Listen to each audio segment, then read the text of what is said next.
Yang di atas ini jangan lu lihatnya di atas terus, lu harus lihat ke bawah. Karena apa? Bagusnya timnas ataupun bagusnya di klub di kompetisi, ini kan tergantung dari pembinaan.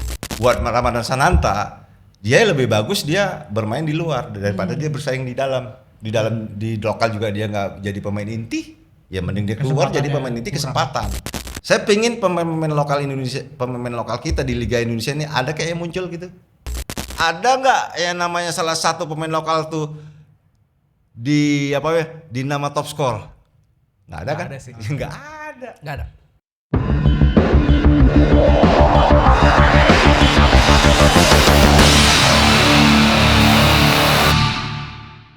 Yo, ketemu lagi dengan saya Dedik Priyanto di podcast Ruang Bola. Podcast ngomongin sepak bola Indonesia, sepak bola dunia, dan tentu saja sepak bola luar angkasa kalau ada. Dan saya nggak sendirian di podcast Ruang Bola ini gitu ya. Saya bersama partner in crime saya, Indro yang bukan Warkop. Indro bukan Warkop. Oh ya, teman-teman, ini podcast Ruang Bola, part of Ruang Publik. Jadi teman-teman tetap ya klik subscribe dan selalu tonton channel karena kita akan ngomongin banyak hal tentang sepak bola. Betul. Dan hari ini saya pakai kostum apa nih? Kok kostum sih? Ini jersey. Ini jersey sepak bola lokal nih, official dari Persibo Bojonegoro gitu ya. Kalau ini gambar sendiri. Oh, kamu gambar sendiri ya? Gambar sendiri waktu kita dukung timnas. Oh, timnas. Nah, kebetulan nih hari ini kita akan ngomongin dua hal ini nih. Kita ngomongin soal liga gitu ya. Iya. Nanti ada Persibo di sini kan, Persibo dan Liga Indonesia, dan juga ngomongin timnas. Kita sama siapa Bang Indro? Kita ini adalah pencetak gol striker lokal ya. Iya. Yang paling banyak nyetak gol dalam satu kompetisi. 34 gol, Dad. Dan gila loh, ini julukannya gimana? Ini tuh julukannya itu Raja Striker di Indonesia. Ya. Kenapa? Bayangin deh, dalam 20 tahun Liga Indonesia itu, semenjak Liga pertama Indonesia digulirkan nih setelah Galatama, belum ada satu pun striker Indonesia. Striker berdarah Indonesia ya, Iya. yang mencetak gol sebanyak dia di Liga. Iya. Sampai sekarang 2026 tidak ada satupun striker yang Striker lokal. striker Indonesia ya, Nah. berdarah Indonesia sekali lagi yang bisa melampaui dia. Siapakah dia? Ini adalah Ferry Satria, Bang. Apa kabar Mas? Mas Indro, Ada Bang Ferry. Bang Ferry. Ya. Waduh, saya tuh gembira banget karena ini tuh salah satu yang saya kan generasi milenial nih Bang. Ya. Milenial. Saya generasi milenial Bang yang taunya Ngaku. itu fakta itu. Saya kan anak 90-an. Saya baru ngerti bahwa dalam sejarah kita cuma satu-satunya Bang Ferry Satria yang bisa nyetak 34 gol di liga. Iya. Dan kemarin baru pecah ketika Convalius 2017 Iya. yang Bali United gitu ya. Setelahnya striker legendaris kita ya, Bambang Pamungkas, Boas Solosa, Ivan Christian Gonzalez yang di masa prime-nya itu cuma 30 gol dalam satu liga. Iya, Beliau betul. 34. Bang, pertanyaannya buat Bang Ferry. Bagaimana Bang bisa sampai sekarang rekornya tidak pecah, Bang? Ya alhamdulillah ya. Alhamdulillah. Alhamdulillah. Sebenarnya saya juga udah memberikan motivasi kepada pemain-pemain lokal kita, Iya, ya, khususnya buat striker. Apabila pada waktu itu ya, apabila memang kalau bisa memecahkan rekor saya di 34 gol, sepatu emas ini akan saya berikan. Sepatu emasnya ya. Ya, betul. Ya meskipun itu dengan berat hati, tapi ya ini memang harus saya jalankan. Tetapi dengan saya memberikan motivasi itu, sampai sekarang pun belum ada yang bisakan rekor saya. Mungkin sekarang kalau dibilang ada 2 dekade ya kali Iya. Dari tahun 94 sampai 2006 nih ada ya sekitar segitu ya. Gitu loh. Nah, bagaimana caranya bisa memecahkan untuk sekarang pun saya rasa ini sangat sulit, sangat berat gitu loh. Karena sekarang ini di liga-liga sekarang ini banyak didomisili oleh pemain asing. Jadi untuk kesempatan memecahkan rekor saya untuk pemain lokal saya rasa ini akan berat. Karena mereka dari striker yang ada di Indonesia ini yang lokal ya khususnya ya, mereka tidak diberi kesempatan untuk bermain, khususnya di striker. Ya saya rasa pun kayaknya nggak ada kesempatan untuk striker di Liga Indonesia nih. Yang ada saya lihat kalau siaran langsung saya lihat pemain asing semua. Mungkin sampai sekarang mungkin kalau bicara top skornya siapa untuk selesai liga ini ya, pemainnya siapa? Pasti pemain asing. Pasti gitu. Ini 3 dekade, Bang. Dari 94 ya. Gila. Udah lewat. Itu saya juga nggak sadar Mas Indro kalau udah 3 dekade gitu loh. Ya jadi motivasi saya akan tutup lagi gitu loh. Karena kalau saya tonton tuh di liga-liga Indonesia hanya striker asing. Saya bertanya dalam hati, ini striker lokalnya bagaimana? Ya kan? Untuk pembinaannya itu bagaimana? Pantas aja di tim nasional kita itu tidak ada yang namanya pemain lokal tuh jadi striker di timnas kita. Tidak bermunculan seperti bukan mungkin di luar di eranya saya ya, mungkin masuk ke eranya Bambang Pamungkas, Boas Salosa dan yang lainnya ini tidak bermunculan gitu. Sayang gitu loh, padahal bakat-bakat di Indonesia ini pemain lokal kita memang luar biasa gitu loh. Berarti nggak salah dong Bang, kami menyebut ini Abang ini sebagai raja striker, ya kan? Ada King, enggak Mas Di, ada juga memang yang nyebutkan seperti Mas Didi bilang raja striker, ada juga yang menyebutkan saya predator juga ada. Oh. Gitu ada juga yang menyebutkan. Ya itu kan istilah mereka kan gitu. Tapi buat saya bagaimana caranya sewaktu saya main di klub, saya semua korbankan, saya semua ikhlaskan ke buat klub, bahwasanya saya itu pemilik klub juga gitu loh. 34 gol, Ah. Mas. Ini dalam satu kompetisi. Iya. Ini ya Mas menciptakan 34 gol itu dalam apa jumlah klubnya sendiri bagaimana? Jumlah klub waktu itu kalau nggak salah dibagi dua atau kalau nggak Iya. salah ya, kalau nggak salah dibagi dua, tetap kita nggak ada wilayah timur dengan wilayah barat, Iya. dijadikan satu. Kalau nggak salah waktu itu ada sekitar 20 lebih lah, 24 klub lebih ya. Jadi setiap pertandingan itu kenapa saya bisa mencetak 34 gol? Waktu itu saya 34 gol tuh saingan saya itu Buyung Ismo di Pelita Jaya. Oh, iya. Tahu ya Buyung Ismo Iya, dari Semen Padang, tapi waktu itu dia main di Pelita Jaya. Pada saat itu juga 34 gol tuh setiap pertandingan apabila lawan kita ini di bawah, saya harus bisa ambil lebih dari 2 ataupun paling sedikit 2. Nah kalau ketemu tim-tim seperti kayak itu kan masih ada Persibaya, Pelita Jaya, tim-tim yang elit, setidaknya saya ambil 1 gol. Berarti kalau istilah anak taktik sekarang ini XG-nya itu gede banget dong. Iya. Jadi Iya. setiap pertandingan nyetak gol. Setiap pertandingan saya pasti cetak gol. Pernah juga ada teman-teman dari teman-teman di Bandung juga di luar dari orang-orang asli kita ya, banyak mempertaruhkan. Jadi mereka taruhan ini, bukan taruhan mengepur ini enggak, bukan pertarungan harus ini harus kalah nih. Mereka mempertaruhkan saya. Kira-kira Peri bisa cetak gol berapa ini? Jadi saya yang ditaruhin. Jadi bahan taruhan. Ya, jadi bukannya saya main taruhan sama orang bandar-bandar itu enggak. Mereka justru bandar tuh menaruhkan saya, Peri ini cetak gol berapa gitu loh. Oke. Bagi teman-teman yang belum tahu, Abang Peri Sandria ini kan mainnya di Bandung Raya. Jadi dulu tuh liga itu masih 2 gitu ya, Yeah. semi profesional gitu. Yeah. Lalu setelah itu gabung jadi liga pertama di Yeah, Indonesia. Abang ini jadi striker pertama yang nyetak gol dan sampai sekarang masih belum pecah rekornya. Jadi ini sebuah lagi-lagi kehormatan bagi kami berdua untuk bisa ngobrol bersama Abang. Nah, pertanyaanku buat Abang Peri Sandria. Ya. Ini kan Abang nih raja ya, predator gitu ya. Bahkan orang itu bertaruh bukan untuk klubnya menang apa enggak, tapi Peri Sandria nih Golin berapa? golin berapa? Bang, apa saat itu siapa Bang yang paling Abang takutkan? Untuk setiap pemain bawah itu atau Pemain yang Abang paling takut. Misalnya kan kalau Ya. saya kan memang Jawa Timur, Ya. klub saya adalah Ya, Persibaya, betul. Persib Bojonegoro gitu salah satunya. Saya tuh paling takut tuh kalau striker-striker kami itu ketemu model kayak Abanda Herman gitu ya. Atau Jabrik gitu ya kalau Ya, dia kayak. ya. Abang siapa jam itu Bang? Kalau saya sendiri sebenarnya tidak ada yang saya takuti. Justru kebalikannya. Gitu loh. Biasanya kan orang striker nih, wah saya takut sama pemain ini badannya gede, suka main hantam kan gitu. Kalau saya nggak ada takutnya gitu. Kalau memang saya ditempa itu memang buat ditempa itu dari dulu itu memang apa ya? Saya tahu kalau striker ini pasti saya dihantamin pemain-pemain belakang. Dulu ya memang sebenarnya yang saya takut itu Adbur Rahman Gurning. Medan Jaya dulu ya. Tapi namanya juga saudara satu Medan, dia kan Medan, saya juga Medan gitu. Yang ada sampai saat ini juga sebagai pemain juga dulu saya nggak ada yang saya takuti, justru mereka takut dengan saya. Takut dengan saya karena apa? Bagaimana sang pelatih ini memberikan saran bagaimana caranya Peri Sandria ini tidak bisa buat gol itu. Caranya terserah pemain belakang. Mau lu apain, tapi saya juga bukan pemain yang maksudnya kaleng-kaleng yang harus ditakuti langsung ciut kan gitu. Karena darah saya darah saya darah Medan gitu. Jadi tidak ada takutnya. Jadi justru mereka takut sama saya karena ketakutan sama saya itu kenapa? Saya punya kecepatan, saya punya shooting dan saya punya kelebihan gitu loh.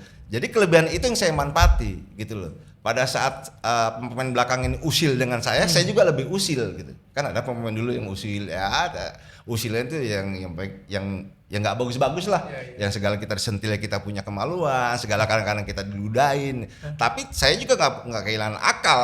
Saya juga pemain striker juga harus pinter bagaimana caranya pemain belakangnya emosi dengan saya. Gitu. Begitu mereka mereka emosi dengan saya di kotak penalti, ya saya harus berbuat sesuatu dong gitu loh, yang kamu bisa dapat penalti. Itu yang saya manfaati. Nah, gitu. Mas ini kan 34 gol itu latihannya bagaimana? Ya. Dan juga siapa yang menjadi striker panutan dari Mas? Sebenarnya saya bisa mencetak 34 gol itu bukan karena kerja saya sendiri ya. Ini mungkin kerjasama dari teman-teman di tim juga. Kalau bicara latihannya apa nih Bang Peri yang dikasih porsi sama pelatih? Ya sebenarnya di luar dari pelatih, saya selalu latihan sendiri. Dan pelatih juga memberikan kepada saya khusus biasanya striker tuh saya harus disiapin 15 bola sendiri buat saya. Terus terang, ini emang nggak ringan kalau kerja buat striker, karena saya juga harus melatih feeling saya, naluri gol saya juga harus buat. Saya dikasih 15 bola, saya syuting sendiri, itu terus terang Mas ya. Itu saya sampai muntah kuning. Kan muntah kuning gak enak Mas. Iya. Paling sakit. Itu sampai muntah kuning. Tapi tetap hasilnya apa? Karena apa? Karena saya melakukan itu dalam nanti saya bermain, saya udah tahu gawang itu ada di mana, saya tahu. Saya latihan feeling di situ. Dan saya setiap bola, meskipun saya membelakangi gawang lawan, saya tahu gawang itu ada di mana, saya tahu. Gitu loh. Dan yang saya herannya sendiri nih buat pribadi saya juga bingung, nggak dilatih, nggak dibuat apa. Saya sambil sprint dengan kecepatan, tapi saya bisa syuting. Pernah saya sebagai pelatih di salah satu di Sumatera, di Riau Siak Kabupaten, ada salah satu anak buah saya tanya, coach mau tanya itu caranya bagaimana sambil sprint bisa syuting itu bisa gol itu gimana caranya? Saya juga nggak tahu, saya bilang. Ya mungkin suatu kelebihan yang kita nggak sadari gitu loh ya mungkin ya. Tapi striker siapa yang panutan dari Abang? Jadi misalnya nonton siapa, Van Basten atau siapa? Saya dari dulu saya ngefans banget sama Karl Rummenigge, pemain Jerman Barat gitu. Saya maksudnya saya nggak ketemu sama dia, saya belajar dari videonya bagaimana caranya. Jadi striker ini bukan hanya disuapin doang. Jadi tipe saya itu bukan striker tembok, bukan striker saya harus disuapin. Seperti Bambang Pamungkas yang terima bersih heading goal ya. Itu kan macam-macam punya kelebihan. Kalau saya striker seperti striker liar tapi tetap tanggung jawab sebagai saya striker pencetak gol, saya jalan nih. Jadi dengan motivasi saya melihat Karl Rummenigge itu saya pelajari gitu loh. Jadi sedikit ilmu saya ambil dari dia. Apa kelebihan dia saya ambil, tapi kekurangan dia juga saya pelajari gitu. Oke, menarik sekali kan Karl Rummenigge. Nah, Bang, saya pengen kembali malah kita ngomongin soal Liga Indonesia. Karena kan liga ini kan bener-bener saya merasa nih ya sebagai penonton layar kaca yang beberapa kali ke stadion gitu ya. Dengan era sekarang gitu ada dua komposisi pemain yang itu udah bener-bener diambil oleh asing dan kita minim sekali. Satu kiper ya. Ya kan? Dari 11 pemain ya, kedua striker. Itu bisa terkonfirmasi dengan misalnya kalau kita cek liga sekarang 10 besar deh atau 5 besar deh top skor, semuanya gak ada lokal, gak ada satupun, asing semuanya gitu. Dari 10-11 gol itu semuanya asing ya, dari Persib, dari ini.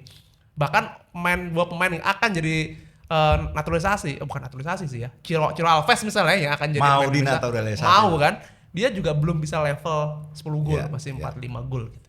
Kenapa Bang? Sampai seminim itu Bang? Jadi perbedaannya begini, kalau eranya saya kan pemain asing itu 3, iya kan, selebihnya lokal.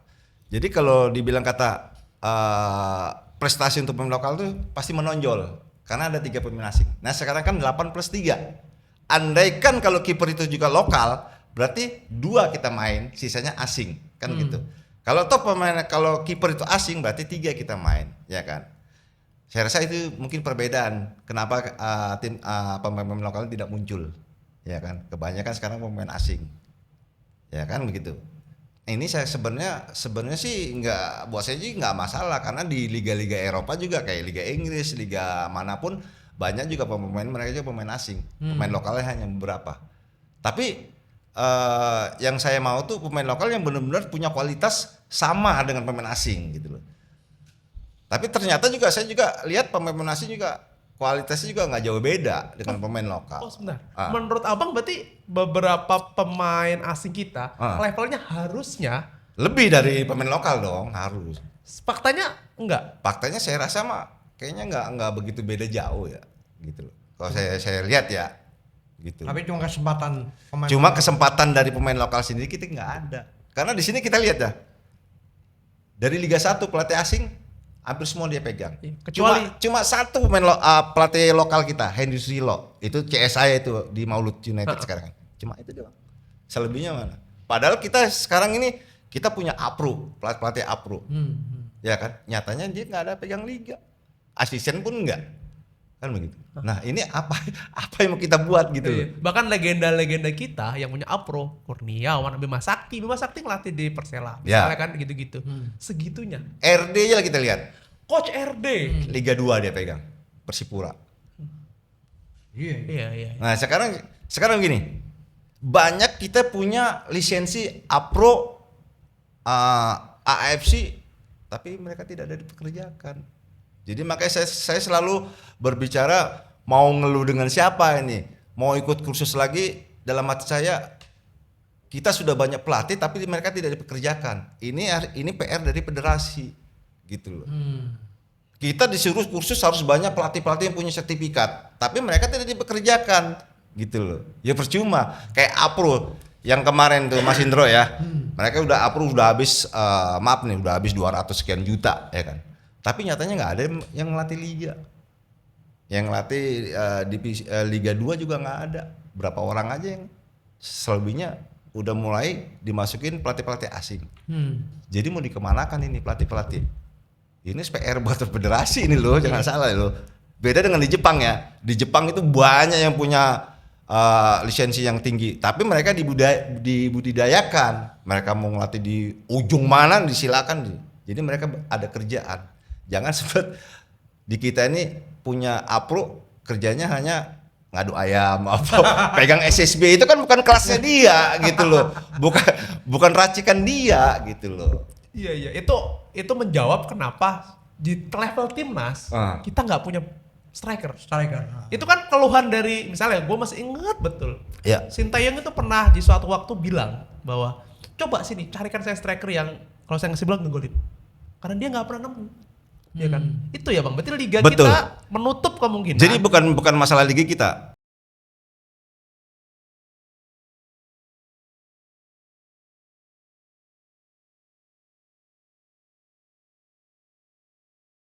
Bagusnya timnas atau bagusnya di klub di kompetisi, ini kan tergantung dari pembinaan. Kalau pembinaan kita nggak becus, gimana mau becus di atasnya? Maaf nih, terus terang aja Mas Indro, kalau saya sebagai pelaku ya, lo kalau membenahi timnas ini lebih bagus, lebih baik, punya prestasi, lo harus lihat ke bawah, lo harus pembinaan ini sepak bola di Indonesia itu bagaimana, gitu loh. Ya kalau pembinaan nggak dibenerin dari sekarang mau gimana, mau bagus ke atasnya? Iya. Gue jadi teringat gini Bang Indro. Ini kan liga kita kan dianggap mulai maju gitu ya. Secara koefisien di ASEAN juga meningkat. Persib Bandung gue happy banget. Udah mulai jadi industri lah. Industri banget lah. Gue suka banget dia sampai level ini. Mengangkat liga kita. Setelah dulu kita di bawahnya Kamboja. Buset dah. Kamboja men. Ya kan lu bisa bayangin. Nah ini jadi klub-klub di liga ini kan jadi kan karena dituntut itu dia mau nggak mau kan. Berarti gue harus ngambil asing karena dia harus berprestasi gitu ya kan. Yang itu tidak berbarengan dengan pembinaan kan gitu ya Bang? Iya benar. Ya maksudnya dia ngambil pemain asing itu biar supaya mendongkrak dari kita pemain lokal ini. Tapi kalau pemain lokal ini juga mentalnya juga jeblok juga, gimana mau bersaing dengan pemain asing? Umpamanya Mas Didi dengan Mas Indro, ya kan? Mas Didi dari Thailand, Mas Indro dari Indonesia, ya kan? Padahal kualitasnya sama, ya kan? Cuma kelemahan di Indonesia ini terus terang kalau buat saya yang lemah di Indonesia ini di dalam olahraga sepak bola adalah mental dengan fisik, itu doang yang harus dibenahi sekarang, gitu loh. Ini kalau dilihat striker misalnya kayak saya sebut nama Ramadan Sananta. Ya. Awalnya kan kita saya juga udah memberi masukan, memberi saran, ya kan. Dia akhirnya yang di atas ini jangan lu lihatnya di atas terus, lu harus lihat ke bawah. Iya, Karena apa? Bagusnya timnas nanti kita ya begini, karena dia bukan hanya Ramadan Sananta, Rocky Caraka juga ya. Itu saya nilai. Buat Ramadan Sananta, dia lebih bagus dia bermain di luar daripada dia bersaing di dalam. Di lokal juga dia nggak jadi pemain inti, ya mending dia keluar jadi pemain inti kesempatan. Ini juga harus dilihat, gitu loh. Seperti pemainnya pelatih sekarang John Arman, dia harus melihat dia. Apalagi sekarang Rocky Caraka ini lagi on fire nih di Persita kan, ya kan lagi fire. Cuma jeleknya pemain-pemain Indonesia ini kadang bagus di klub, nggak bagus di timnas. Makanya kenapa saya bicara ke mental lagi jatuhnya. Kenapa? Mereka baik fisik maupun mental nggak siap untuk bersaing di situ, Mas Di. Oke, bersaing dengan secara mental ini bersaing dengan diri dia sendiri. Diri dia sendiri. Ya maksudnya gini, yang bisa mengalahkan lawan ataupun diri sendiri ya kita sendiri. Itu lawan paling berat itu ya diri kita sendiri, bukan orang lain. Beda eranya saya itu beda ya. Yang bisa mengalahkan diri sendiri kita ini ya saya sendiri. Pokoknya Mas Indro, Mas Didi nih, wah ini senior saya nih, ya kan. Masa gua harus kalah sama berdua? Berarti kan yang harus bisa saya kalahkan kan diri saya sendiri. Iya. Kalau diri saya sendiri sudah siap mental pun fisik, anggap aja apalah. Kan gitu. Gua juga punya kelebihan, masing-masing punya pemainnya kelebihan. Yang gua harus keluar ya harus kelebihan saya, gitu. Biar mereka semua tahu. Gitu. Nah, Mas Ferry kan ngerasa dulu waktu golin 34, Ya. ini kan permainan tim. Ya. Ya kan, tentunya kalau misalnya kita masuk ke timnas, Ya. ini kan pemain-pemainnya lebih berkualitas Betul. dari klub. Betul. Kita harapkan gitu ya. Ya. Timnas lebih berkualitas dari klub. Nah, sebenarnya apa sulitnya kalau misalnya pemain-pemain status striker kita saat ini menganggap hal seperti itu? Jadi gini Mas, saya itu sebenarnya jadi striker itu sudah maksudnya udah tertempah gitu. Tertempahnya saya itu dari awal itu dari Diklat Medan. Diklat Medan itu saya udah digodok secara mental maupun fisik udah digodok dan terpilih saya juga masuk ke Diklat Ragunan. Itu mungkin keluar dari situ mungkin ini jadi pemain mau jadi atau enggak tergantung diri dia sendiri. Jadi begitu masuk Ragunan mental dengan fisik saya udah siap. Begitu saya masuk ke jadi pemain semi pro waktu zaman Galatama, saya sudah siap menghadapi senior-senior saya yang udah terlebih dahulu yang punya nama. Otomatis kalau saya masuk ke semi pro itu kan berarti senior-senior saya udah punya nama dong, nama besar. Otomatis kalau saya mental saya nggak siap kan saya langsung down dong, langsung hilang apa yang saya punya. Ini bagi saya begitu saya masuk ke dunia pro, saya udah siap mental, jadi saya udah nggak ada takutnya gitu loh. Mau bersaing dengan siapa saya nggak ada takutnya gitu loh Mas. Jadi mungkin kalau dibedakan pemain instan dengan pemain alami itu saya rasa memang beda gitu loh. Karena pemain alami pasti lebih lama ininya dibandingkan dengan pemain instan. Mungkin instan 2-3 tahun main di liga kesananya pasti udah hilang. Beda dengan pemain instan, dia stabil gitu loh. Dan di level sekarang pemain-pemain di Liga 1 striker timnas, Abang belum nemu yang model kayak gitu. Saya selama nonton di TV, meskipun jarang-jarang ya, saya maaf nih jarang-jarang saya nonton liga, tapi saya udah menebak gitu loh. Saya pingin pemain-pemain lokal Indonesia, pemain lokal kita di Liga Indonesia ini ada kayak yang muncul gitu. Begitu saya nonton, pemainnya asing lagi. Ya coba Mas Intro Mas dilihat. Ada nggak yang namanya salah satu pemain lokal tuh di nama top score? Nggak ada kan? Nggak ada sih. Nggak ada. Ya karena apa? Karena tidak ada punya kesempatan. Iya. Gitu loh. Karena juga ada evolusi taktik kan. Sekarang kan dengan rata-rata 4-2-3-1, tidak ada striker 2 macam dulu. Kalau kita tahu tuh timnas kan dulu di zaman penonton kan pasti nih 3-5-2 pakai 3-5-2 gitu ya. Atau 3-4-3 yang itu ada 3. Misalnya Bambang itu ya kalau nggak dia sama Piton ya kan. Ya. Sama Eli di sayap, selalu gitu. Atau Ilham Jaya Kusuma deh yang salah satu striker itu kan. Itu pasti aja tandem tuh, Gedodoni gitu misalnya. Itu pasti ada. Nah, di zaman sekarang nggak ada. Cuma satu rata-rata. Dan satu pun pasti udah diambil oleh asing gitu ya. Itu yang membuatku merasa kayaknya ada yang salah. Ya karena si tim sekarang kan dari polanya strategi kan pakai 4-2-3-1 ya kan. Banyak bekerja dengan wingback sayap. Kalau zamannya era saya kan pakai 3-5-2. Kalau enggak 4-4-2. Ngetrennya 4-4-2 dibuatlah Indonesia 4-4-2. Nanti ngetrennya 4-2-3-1 dibuatlah 4-2-3-1. Jadi ini enggak konsisten gitu, selalu berubah-berubah. Nah, sekarang banyaknya pemain asing, kebanyakan memang sepak bola modernin 4-2-3-1 ya kan, pakai satu striker. Memang bagus sih, tapi di lokalnya kita kan dengan pakai sistem begitu kan harus beradaptasi lagi gitu loh.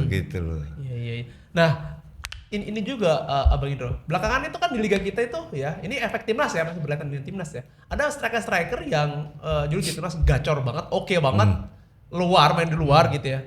Main ke liga lokal malah hancur ya. Mohon maaf bukan hancur tapi menurun banget. Ya kita sebut lah, ada nama Ezra Walian gitu ya, yang dulu kita anggap oke banget gitu ya. Di Persib, sekarang dia aja di Persik Kediri ya. Dia oke di liga tapi harusnya tuh saya expect dia harusnya di level yang lebih tinggi. Rafa Strike di Dewa United. Abis dia kan. Nyetak gol juga bisa hitung jari kan. Dulu kan sangat promising player gitu ya. Nah gitu-gitu. Bang, pertanyaanku buat Abang. Ini striker terus di timnas ini ke Indo, ini kok jadi tambah jelek ini? Yang salah itu siapa? Saya bingung ini. Apa lapangannya jelek? Gimana Bang? Menurut Abang gitu. Kalau menurut saya pada waktu itu memang kondisi Rafael Strike memang mungkin juga performanya lagi bagus, ya kan? Waktu di klub di awalnya ya. Dan di klub awalnya itu mungkin dia udah chemistry-nya mungkin udah ketemu di situ. Setelah itu kan dia ditarik ke timnas oleh Sintayong STY. Ini kan beda racikan. Pas kebetulan memang karena tipenya Rafa ini bukan tipe seperti striker tembok, striker murni. Dia tipenya ini tipe striker liar. Gitu loh. Jadi tipe dari striker liar ini sebenarnya dari gelandangnya harus mengerti kemauan dia itu apa. Nah mungkin dari taktik dan strategi Sintayong maunya begini mungkin nggak bisa waktu itu pada saat itu mungkin hanya beberapa yang bisa dijalani, ya kan. Setelah begitu dijalani dia oke, Sintayong juga mau juga memang Sintayong juga orangnya pengen pemain muda seperti Rafa itu kan pemainnya dia punya pikir bagus, cuma naluri golnya kurang, ya kan. Sebenarnya kalau Rafa itu kalau menurut saya itu strikernya yang bagus. Cuma sayang penempatan posisi dia nggak pas gitu loh. Jadi kenapa pada saat ini dia main sekarang di Bali United ya? Dewa United ya, Dewa. Sekarang kenapa dia main di klub Indonesia yang tadinya sebelumnya dia bagus, begitu main ke Indonesia main di klub lokal performnya anjlok. Bukannya anjlok lagi, ya kan? Terjun. beberapa pertandingan saya lihat cuma hanya beberapa cetak gol. Itu juga cetak gol juga kemarin waktu lawan Piala Asia ya. Itu juga di situ dia piala. Untuk di klubnya juga saya lihat untuk tidak terlalu berkontribusi ya, kira-kira gitu. Jadi ini juga harus ya semuanya sebenarnya harus kembali ke dirinya Rafa. Dan juga pelatih juga harus tahu sebenarnya apa yang dia mau gitu. Ini jadi saya berpikir ini Bang Indro. Tadi kan Bang Peri kan bilang bahwa sebenarnya kualitas pemain kita dengan pemain yang asing itu nggak beda jauh. Kayaknya terbukti dengan kasus ini ya. Iya betul. Ya kan? Jadi terkonfirmasi bahwa sebenarnya kalau mau sama-sama diasah liga bener pemain juga dikasih kesempatan harusnya bisa meroket. Betul. Iya kan? Karena jujur kita rindu Ilham Jaya Kusuma, rindu dengan Boas Solosa yang saya kira itu pemain terbaik kita di zamannya gitu-gitu ya. Bang Peri sendiri di tahun itu 90-an gitu. Nah itu yang kita nggak ada sama sekali gitu. Kita selalu bahkan kemarin eranya Patrick Kluivert gitu ya. Pelatih yang gue sebel menyebut siapa itu? Gue mendidih deh kalau ngomongin soal Patrick Kluivert ini kan. Itu bahkan sampai ngambil pemain usia 20 tahun Mauro Zistra yang kita lihat di kemarin sih Games juga nggak bisa buat apa-apa. Ya ampun ini pemain kata. Misalnya gitu-gitu. Nah, menurut Bang Peri ini apa yang harus kita lakukan untuk dapat striker bagus timnas deh? Karena ini yang untuk lokal ya, lokal dong. Lokal atau minimal naturalisasinya. Naturalisasi nggak apa-apa. Tapi yang jelas Kak seperti ungkapan Sintayong ya yang dulu coba cariin gue pelatih yang bagus yang cetak gol gitu. Striker. Iya, striker spesifik gitu. Ya sebenarnya kalau bicara striker kalau mau kita cari sebenarnya ada Mas. Karena mungkin kan dari sepak bola modern ini zamannya STY, pemain siapapun di sepak bola modern ini bisa cetak gol. Jadi dia nggak butuh amat striker. Meskipun dibilang gue cariin striker dong yang bisa cetak gol, ya kan? Tapi belum dapat. Ya karena dia nggak dia cari dari liganya sendiri. nggak dia cari pemainnya kayak maaf nih Coach Indra Sapri belusukan gitu kan. Ya pasti dapat Mas. Pasti ada lah dari sekarang kita berapa provinsi nih? Ada 28 provinsi atau lebih. Ya kan? Masa dari sekian provinsi nggak dapat 1-2 striker yang bagus? Ya kan? Karena mereka memang tidak mencari. Kan begitu. Nah, masuk zamannya Patrick Kluivert yang kita harapkan pemain naturalisasi, ya kan? Masuk kemarin kita lihat Piala AFF. Piala apa itu? SEA Games yang SEA Games kemarin. Begitu didukung oleh pemain naturalisasi kemarin, bukannya makin bagus, Mas. Iya. Malah saya memperkirakan bagusan waktu Indra Sapri pegang. Meskipun ini kemarin Indra Sapri pegang, tapi bagusan yang 2003 SEA Games itu. Semuanya lokal, tidak ada naturalisasi. dan juara. Dan mereka juga rata-rata kualitasnya hampir semua merata. Fisik mereka juga bagus. Nah kemarin lawan Filipina saya lihat ini main bola apa baru belajar. Meskipun situ ada Destra, ya kan pemain naturalisasi, beberapa pemain naturalisasi main situ. Ini main bola apa baru belajar. Jadi saya itu nonton nggak nyampe habis babak pertama juga saya matiin, saya bilang. Karena apa, saya berpikir ini pasti udah kalah ini kalau main cara begini. Begitu saya berita info kalah benar 1-0. Itu lawan Filipina loh yang dimanapun di kejuaraan apapun, turnamen apapun, Filipina lawan Indonesia itu sejarah itu nggak pernah menang, Mas. Maaf aja ya, maaf. Itu daerah saya ya, maaf aja. Meskipun di luar daerah saya juga, di era Bambang, Boas juga mereka nggak pernah menang. Iya, saya masih ingat tuh. Lupa ya apa, tapi kita pernah menang 13 berapa lawan Filipina di GBK. Ya Masih betul, ingat ada. Lupa aku di GBK itu, lupa kalau nggak SEA Games atau SEA Games kayaknya gitu. Jadi kan Lumunggol. Oh itu SEA Games tuh waktu itu. Di ayam-ayamin masih ingat gue. Kalau nggak salah juaranya itu Vietnam kalau nggak salah. Ya di ayam-ayamin masih ingat gue. Itu segitunya. Nah, kemarin kalah. Kita kalah. Ya makanya kenapa dibilang kemarin SEA Games itu kita kalah meskipun kita didukung oleh pemain naturalisasi, berarti kan ini kualitas lagi larinya. Gitu. Kualitas berbarengan dengan liga. Betul. Ya kan? Liganya tidak memberi kesempatan pemain untuk naik. Iya. Jadi ya emang kusut ini. Jadi gini, jadi kalau ada di liganya pemain lokal yang parahnya banget biasanya, ini biasa jelek buat pemain ya, kejelekan pemain dari dalam hati nggak tahu omongan. Yang penting gue ada di kontrak udahlah, mau dimainin apa enggak ya terserah pelatih, begitu. Pokoknya dapat cuan. Nah pokoknya dapat, penting gue ada di kontrak kan. Tapi dia nggak punya motivasi untuk menjadi pemain inti, dia tidak punya motivasi. Harusnya kan dia adanya pemain asing dia harus termotivasi dong. Kayak saya umpamanya, wah ada Dejan Glusovic nih saingan gua. Meskipun gua pemain inti, gua harus di atas dia. Gitu loh.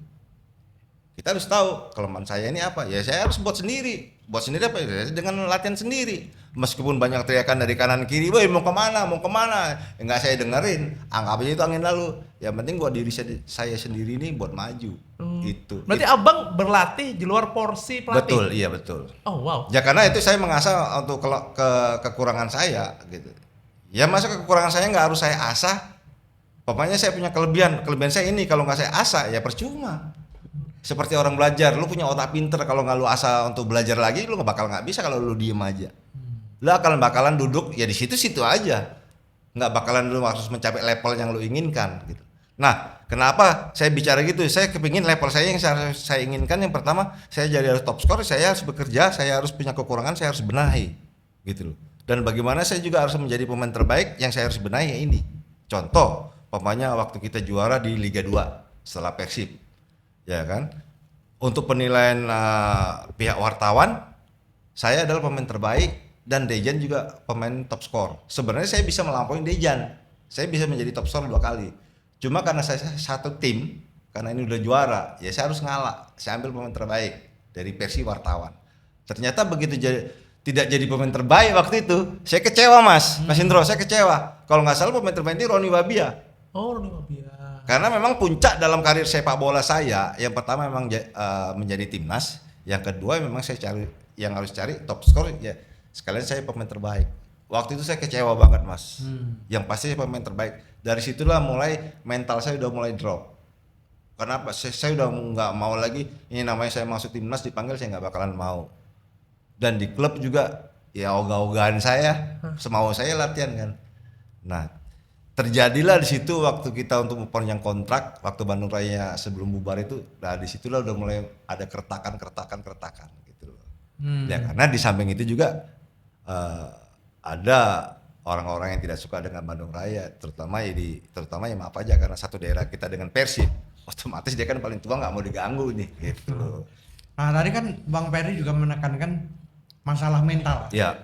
Masalah mental. Gimana caranya untuk meningkatkan mental para pemain-pemain kita? Ya itu kembali ke bagian psikologis lagi ya. Ada bagian psikologis kan ada itu biasanya. Kalau bertanding tuh biasanya kan face to face tuh berdua ngobrol tuh. Ya sebenarnya mental itu kembali ke diri kita sendiri Mas sebenarnya Mas. Sekarang gini, kita latihan, ada pelatih fisik, kita latihannya suruh lari, suruh apa. Itu udah mental Mas. Mental pada saat kita ngeluh nih. Umpamanya, maaf nih, anjing nih latihan lari mulu, nggak apa-apa, sialan. Itu udah mental gitu loh. Jadi sebelum di fisik dia udah ngeluh duluan gitu loh. Ya gimana mau maju, gimana mau mental dia bagus, ya kan. Nah jeleknya di kita ini, mental itu yang sederhana aja Mas. Mas Indro pakai sepatu Nike yang KW1 ya kan. Saya pakai sepatu Nike yang KW2. Wah, sama nih sepatunya tapi gua KW-nya KW3 ya kan. Itu ngeliat sepatunya udah mental, Mas. Kalau saya udah paham kalau lagi masuk ke lapangan orang lihat ke bawah, lihat orang, lihat muka gini, itu udah pasti ini gampang ini. Udah mental udah pasti down. Itu yang sederhana aja ya. Oh Gitu. Nah, rasa mental seorang raja striker Indonesia ini apa? Ya harus tahan banting Mas. Kenapa gini? Yang tadi saya katakan dari awal tadi, saya itu masalah fisik dan mental itu terutama mental ya. Saya itu udah ditempa Mas. Ditempa itu bukan karena di dalam sepak bola, di luar sepak bola Mas. Saya udah ditempa seperti saya sebelum menjadi pemain sepak bola itu saya kerja kerjaan tersayur, naik becak, dayung sepeda, ya kan. Ke lapangan saya harus lari. Itu zamannya era saya kan nggak ada kendaraannya, ya kan. Cari sepatu saya harus kerja kuli bangunan. Itu kan semuanya udah larinya ke mental Mas. Nah mental saya ini siap nggak lu mau jadi pemain, sedangkan lu udah kerja keras. Nah dengan kerja keras itu saya nggak harus sia-siakan diri saya itu yang selama ini saya kerja yang selama kayak serawutan gitu ya. Masa akan saya sia-siakan kerja keras saya yang maksudnya saya harus sia-siakan gitu. Saya nggak mau sia-siakan kerja saya. Itu udah mental Mas. Jadi yang saya mau itu harus terwujud gitu loh. Meskipun nggak harus ke puncak banget lah gitu. Yang penting saya puas selama saya jadi pemain dari usia saya 10 tahun sampai sekarang masih main bola Mas. Saya puasnya apa? Saya sebagai pemain saya sudah menjadi pemain nasional. Itu aja. Wow. Itu puncak saya Mas. Wah, pemain nasional. Ini pas nih kita akan ngomongin tentang pelatih baru kita, John Hartman. Nah, bagaimana menurut seorang raja striker Indonesia, The Predator? Ya. Soal John Hartman ini, apakah juga perlu masalah mental juga ini dibenahi menurut seorang? Saya rasa kalau masalah pelatih kita yang baru John Hartman ya, kita juga lihat dia juga bukan pelatih kaleng-kaleng ya. Dia juga membawa tim putri Kanada bukan juara ya, merebut medali Olimpiade 2 kali kan, Beijing sama mana Amerika apa saya kurang tahu ya. Itu juga udah prestasi yang benar-benar luar biasa. Dan sejarah buat John Hartman ini bisa meloloskan tim putra Kanada nih lolos ke Piala Dunia. Ya kan. Sebenarnya terus terang nih, dia bukan pelatih profesional, bukan asal jadi pemain profesional, asalnya enggak. Dia kebanyakan pelatih akademi. Iya. Tuh, itu yang kita harus, itu poin buat dia. Dan yang kedua, dia orangnya disiplin. Ya, disiplin dan kenapa dia mau pilih Indonesia bukan klub lain? Karena Indonesia ini kalau nggak salah beda-beda tipis lah 11-12 sama Kanada. Dia mau nunjukin, dia mau mencari pemain yang punya benar-benar skill, punya pemain yang hebat di Indonesia main lokal akan dia cari, akan dia masukkan ke dalam timnas. Dan ya mungkin kalau adanya pelatih baru mungkin soal naturalisasi mungkin ada perubahannya, mungkin pasti ada. Adalah 1 atau 2 orang di naturalisasi pasti ada. Yang pasti pada saat dia datang juga kan dia nggak harus disambut, dia datang sendiri loh. Dia datang sendiri dengan keluarga. Di situ keyakinan saya, memang dari awal dia ini pengen awal datang ke Indonesia, terutama dia harus belajar bahasa dulu, budaya, kultur di Indonesia nih, ya kan. Tahu sendiri kan kultur di Indonesia ini dalam sepak bola, ekspektasinya tahu sendiri tekanannya dari sponsor. Nah, itu dia mau ditanyakan. Kan beda banget ya budayanya. Kanada kan sepak bola bukan olahraga nomor Benar, satu kan. benar. Sementara di Indonesia tentunya tekanannya akan lebih Lebih kuat. tinggi Mas. Iya. Belum bekerja aja udah tekan duluan nih. Seperti Patrick Kluivert kemarin kan pelatih sebelumnya itu udah tekan. Nah, saya minta juga kepada netizen juga ya kan, yang tahu pun maupun yang tidak tahu bola. Kita jangan kasih tekanan dia dulu lah, biar dia bekerja. Kalau kita bicara proses, kita nggak perlu bicara proses dulu punya Jordan. Kita kalau saya sebagai pelaku kita bicara hasil, bukan proses. Proses itu dari awal dari STY sampai Kluivert itu udah ada proses. Sekarang masuknya Herman ini bicara hasil. Saya rasa dengan masuknya Herman ini kalau nggak salah nih, saya punya ini ya bekas pelatih Peter Witt ya, Peter Witt 2004 waktu nangan tim Indonesia. Sama Simon McManamy yang dari Inggris. Betul. juga. Ini kayaknya tidak jauh beda. Karena apa? Karena mereka ini orang Inggris. Iya. Saya rasa ini akan lebih agresif lagi untuk di tim nasionalnya. Masalah bermain bolanya saya rasa lebih agresif. Mungkin dipegang John Hartman ini lebih agresif. Karena sepak bola itu dia itu memang lebih bermain bola itu lebih lebih power yang diandalkan, power dengan kecepatan itu. Itu saya rasa yang di lolosnya Kanada untuk Piala Dunia kemarin itu yang dia pakai. Iya. Dan satu lagi dia juga punya asisten yang punya kualitas kalau nggak salah Cesar siapa gitu ya. Dan Cesar ini juga sebenarnya bukan pelatih fisik sembarangan. Dia juga seperti kayak dosen kayak apa, dia juga pernah buat buku juga ya. Ini saya rasa ini memang mereka berdua ini memang udah duet. Karena pada waktu di Kanada itu asisten fisiknya itu dia. Sampai John Hartman dia keluar dari Kanada, dia ngelatih di mana gitu ya. Tetap Cesar ini sebagai asisten dia tetap stay di situ. Tapi lama kelamaan dia juga mundur, ikut lagi ke John Hartman. Nah sekarang ini kan John Hartman sekarang kan dia bicara untuk mencari asisten lokal Indonesia sendiri kan. Itu kalau buat kita sebagai pelaku itu sangat penting. Jadi menurut Abang tepat ya? Tepat. Benar tepat. Kalau Kluivert kan tidak tepat tentu saja. Kalau Kluivert itu dia terus terang. Kalau kita tanyakan Kluivert itu punya lisensi nggak? Nggak ada. Track recordnya gimana? Nggak ada track record dia. Oke sebagai pemain oke lah dia legenda. Belum tentu dia juga pelatih juga bagus. Nah kalau kita bicara John Hartman, dia memang bukan pemain profesional, bukan pelatih profesional, tapi dia punya prestasi. Dia buat sejarah di Kanada, ya kan. Nah itu poinnya buat kita. Gitu. Saya rasa, apalagi dia kan usia baru 50 tahun ya. Saya rasa cocok buat orang-orang Indonesia. Kenapa? Prinsip dia memang yang utama adalah dia mencari pemain lokal kita untuk timnas. Iya. Tadi kan Abang mention Peter Witt, gue jadi inget itu. Striker legenda kita, Boa Solosa yang mengorbitan siapa? Peter Witt. Masih ingat betul itu. Ini anak bocah ini umur 16-17 tahun ya Mas. Ini bocah dari mana tiba-tiba muncul? Gak ada di liga ya kan? Gak ada di liga, dia cuma jebolan PON. Tapi the rest is history, dia jadi legenda. Nah gue sih berharap John Hartman bisa gitu. Nah pertanyaan buat Abang, yang perlu dibenahi untuk timnas kita nih apa sih Bang? Karena kan ini kan kita pernah tinggi banget nih mendekati Piala Dunia dengan Sintayong ya. Tiba-tiba saat lagi 180 menit menjelang. Iya. Saat lagi sayang-sayangnya gitu ya. Keluarin. Tiba-tiba diputus ya kan, diputus oleh Patrick Kluivert, gue benci banget nama ini. Terus sekarang kan ya udahlah, udah hopeless lah. Nah, John Hartman apa yang perlu dibenahi Bang menurut Abang? Ya sebenarnya dibenahi di timnas kita ya, Yes. khususnya di timnas kita. Yang pertama waktu Patrick Kluivert semaunya dia, ya kan, baik strategi maupun pola itu kan semaunya dia. Sebenarnya kalau menurut saya yang harus dibenahi sekarang oleh John Hartman, dia harus maksudnya bukan merombak ya, melanjutkan apa yang ada di strategi dan taktiknya Sintayong kemarin dia lanjutkan. Ini saya rasa mungkin cocok buat John Hartman ya, karena di satu sisi dia juga memang pelatih sangat disiplin. Sangat disiplin dan dia punya latihan memang benar-benar memang power punya. Ini cocok banget udah buat kalau iklim di Indonesia saya rasa cocok ya.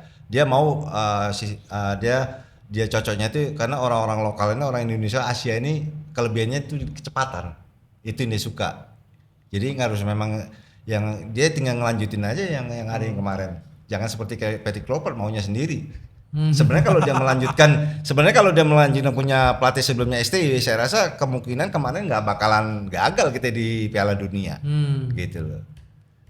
Ya. Nah selain Piala Dunia yang saat ini menjadi harapan kita terhadap John Herdman, tentunya yang dekat juga AFF. Ya. 6 kali kita gagal terus. Berapa kali padahal Nangis kita bareng coy. Di final nangis bareng sama Iya. dia Ya, nih. ya kalau saya itu. sih sebagai mantan juga, saya berharap di tangan John Herdman ini Piala AFF ini bisa berhasil gitu loh. Maksudnya ada perubahan. Perubahan dalam strategi maupun taktik pasti ada perubahan. Jangan seperti maaf nih STY. Udah semuanya diserahkan kepada STY tapi dianggap Piala AFF ini hanya piala sekedar kayak sparring partner aja gitu loh. Padahal itu Piala AFF itu kan awalnya kan dari Tiger, itu piala yang bergengsi loh, jangan salah. Ternyata yang apa kemauan STY diserahkan kepada semua dia, pemilihan pemain apa itu terserah dia, ternyata gagal. Tapi jangan nanti ini terjadi di John Herdman. Tapi saya rasa enggak lah, kalau sama John Herdman ini pasti dia punya strategi dan taktiknya juga mungkin saya rasa bagus. Nah, tapi kan alasannya bahwa di AFF ini bukan agenda FIFA. Iya. Sehingga belum tentu bisa manggil seluruh pemain. Iya. Dan John Herdman juga ngomong yang sama sih. Sama, dia, sama gitu. dia juga bilang kayaknya nggak bisa ngambil pemain level A, B gitu. Jadi bener ini kesempatan itu. Nah itu makanya saya bilang kenapa nggak mungkin yang pemain A ini kan nanti harus ikut Piala AFF, nggak bisa. Jadi dia makanya ini kesempatan dia untuk mencari pemain lokal. Itu maksudnya menghidupkan lagi pemain lokal kita untuk di Piala AFF. Makanya nanti kita lihat dulu. Kita lihat nanti. Berarti pembuktian banget ini ya Bang Iya. ya? Makanya kan dia sekarang ini secara pelan-pelan dia kan seperti belusukan gitu loh. Dia cari informasi, makanya kenapa dia lebih awal datang sebelum dipanggil. Itu tadi saya bilang terutama ya, pertama itu yang dia belajar maksudnya budaya, kultur, baru dia nanti cari pencar pelan-pelan. Pasti dapet lah. Ya kalau saya mah terus terang aja ya, yakin lah. Yakin. Yakin. Yakin. Menarik sekali Ya ya. dong, kita harus optimis dong. Ya kan bener nggak? Kalau nggak optimis ya buat apa? Iya. Bang, ini ada pertanyaan yang kita sering guyon ya. Ah. Ini kan di level junior nih, kita bisa jago banget lah. Korea Selatan kita hantam apa itu Korea gitu Iya. kita hantam. Jepang, pernah kita ayam-ayamin gitu kan. Iya betul. Tapi Bang, ketika masuk level senior, amburadul, hancur, bahkan hilang. Hilang. Zamannya Evan Dimas CS. Evan Dimas umur 30 tahun Udah kayak pensiun. Abang tadi ngobrol ya. Bang, mau nanya nih, saat tadi ngopi di Bang, saat Abang top skor 34 gol, umur berapa Bang? 32 tahun men. 32 tahun dan dia jadi top skor. Evan Dimas udah berhenti. udah pensiun. Udah pensiun. Dan pemain-pemain yang seangkatan Hilang. hilang. Bang, ini jadi kerasan gue ngobrol sama teman-teman dan gue kira seluruh Ya. warga Indonesia. Kenapa di junior kita jago, di senior melempem? Jadi gini, kalau di level junior, saya rasa mungkin seimbang lah usia-usia muda ya. Memang pada saat umur-umur 19, 20 tahun ke bawah taruh ya. Ini memang lagi gila-gilanya di level junior kita Indonesia. Nah pertanyaannya kenapa lu sih kalau udah masuk senior lu kayak kucing kena air panas kayak apa, maksudnya udah ngedrop banget. Itu tadi yang dari awal saya katakan, mental dia tuh belum siap untuk arahnya ke situ. Mereka tuh harus lebih banyak berkompetisi. Susah loh Mas ngadepin yang senior-senior ini Mas kalau udah masuk level zaman Indra Sapri, Ivan Dimas ya kan, begitu masuk ke liganya ya kan, kompetisi di liganya. Kenapa dia ngedrop? Nggak bisa mengimbangi, nggak bisa beradaptasi di situ. Kenapa tuh tadi lari ke mental lagi? Ya karena bukan ranahnya dia di situ gitu loh. Dia harus berbuat banyak lagi dalam latihan, dalam kompetisi, bukan kompetisi maksudnya kompetisi di levelnya senior, enggak. Bukan kompetisi di liga. Mereka masuk itu bukan makin bagus, makin rusak, Mas. Oh. Tahu sendiri, maksudnya rusaknya itu sendiri kalau orang senior sama junior, ya kan? Bukan maksudnya dibully, enggak. Perusahaan ini sebenarnya senior. Saya buka aja terus terang. Maksudnya perusahaan ini junior kondisi, mau kemana kondisi, ayo jalan. Pulang pagi. Oh wow. Punya duit ya kan, apalagi udah ada iklan sekarang, zaman iklan. Iya. Ya kan, rusaknya di situ. Mereka belum siap, secara mental mereka belum siap. Terus terang. Tapi kalau di levelnya sama di junior, oke punya. Tapi kalau udah masuk di levelnya senior, Apa karena nggak ada kompetisi di tingkat junior juga? itu dia belum ada kita. Oh. Apa faktor misalnya kemarin tuh kita ngobrol sama beberapa pemain tuh ada faktor ya kalau laki-laki ada cewek lah, kali itu superstar Itu gitu ya. tadi. Ada gitu-gitu juga Bang. Yang saya bilang, itu yang perusahaan-perusahaan yang saya bilang tadi, yang perusahaan itu sebenarnya senior. Pokoknya Mas Didi, pokoknya, lu mau kemana? Kondisi mau kemana? Ayo ikut abang yuk. Mana bang? Ayo ikut temenin abang. Pulang pagi, Party dulu. Pulang pagi. Minum. Akhirnya kan kondisi dia nggak bagus, dia belum siap, mentalnya drop. Ya kalau yang seniornya kan udah siap, udah biasa. Yang orang kayak Mas Didi mau nggak biasa ya jeblok udah. Terakhir mulailah turun. Ya mungkin bukan Ipan Dimas aja ya, mungkin yang angkatan Ipan Dimas juga udah banyak yang nggak habis gitu. Makanya kenapa larinya sebenarnya ke mental dia itu belum siap untuk main di profesional, Mas. Apalagi di level timnas. Belum siap, dia juga belum main dengan level-level yang senior dia. Oh, oke, terjawab ya. Jadi itu yang jadi masalah utama John Hartman.